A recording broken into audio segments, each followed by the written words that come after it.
So the Cleveland Cavaliers have themselves the 8th pick in the draft, but that may not matter to them as much as the idea of LeBron James staying or leaving after this season. I'm not in LeBron's head. I don't know what he's going to want to do. I'm sure if he wanted to stage some NBA conspiracy to get himself and a second and maybe even a third star on a team, then he could make that happen.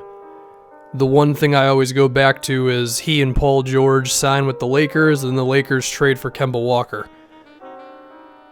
So that could be on the table. But if that's not going to happen, if he's not going to end up on the Rockets somehow, then maybe there's a chance he would actually stay on these Cleveland Cavaliers. We also have to throw in the 76ers and maybe some other random team into that as well. But we don't know, okay? We really don't know. But let's talk about, let's say he actually decided to stay with the Cavaliers.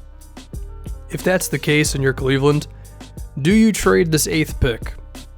Well, if you were going to keep the pick, then the best choice for you may be Mikal Bridges, because he's a 6'7" wing who just seems like the ultimate role player, where he can hit threes, he can play defense, and he can just fit into the LeBron make plays for everyone thing, because LeBron needs shooters and occasionally one big guy to set screens for him, and that's pretty much all he needs, right?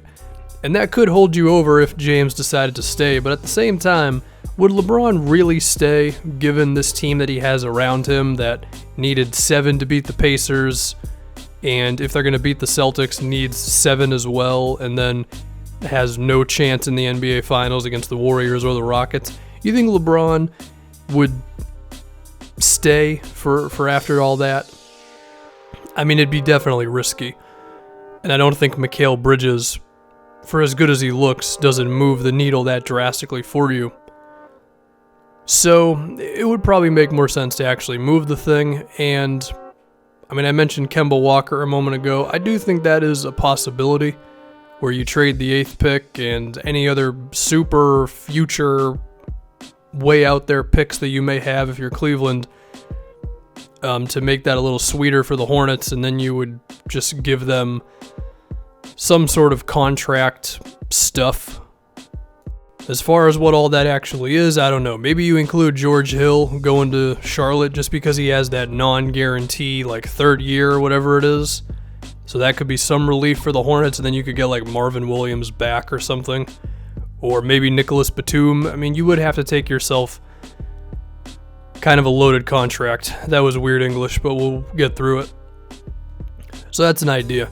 Besides that, I don't know if there's any other star that's going to be available and also can be attained for the 8th pick in the draft, because while that is a good asset, it's not one to go super crazy over either. So we'd have to see. I guess the fear would be if Cleveland traded it for a guy who is okay but not great for you. A good starter, but someone who doesn't really make you that much better of a team in a super desperate attempt to get LeBron to stay. Probably shouldn't end up doing that. So those are really their only options if they just want to go all in on keeping LeBron, which I think is a fair thing to do, because the amount of money that he draws in for you is pretty insane, right? The arena's always sold out. People are buying jerseys like crazy and all that stuff, right? Now, if James decides to leave, and you got to face that reality, then this all becomes totally different, right? If you're Cleveland, then I think you look at pretty much who's the best player. Who do we feel is the best player at that number 8 spot? But also, who may have the best chance of becoming a star, right? I don't know, you would have to balance that, because maybe one guy is a safer pick, but another guy has higher potential, and you'd have to really dive into the college footage and all that. But if we do look around that area, it does seem like Mikal Bridges doesn't seem like a star. He seems like a really, really good glue guy, like Trevor Ariza for the Rockets right now. seems like that kind of a dude, which is awesome to have, but if you're trying to find a star, then maybe not the guy to go with there, right? Is there a chance that Michael Porter Jr. would fall all the way to number 8 because teams are scared of his injury and his ball handling? I mean, maybe, but probably not. All the draft people don't think that's going to happen. Could Wendell Carter Jr. fall one spot below? Maybe, but I think he's in a similar boat to Mikal Bridges.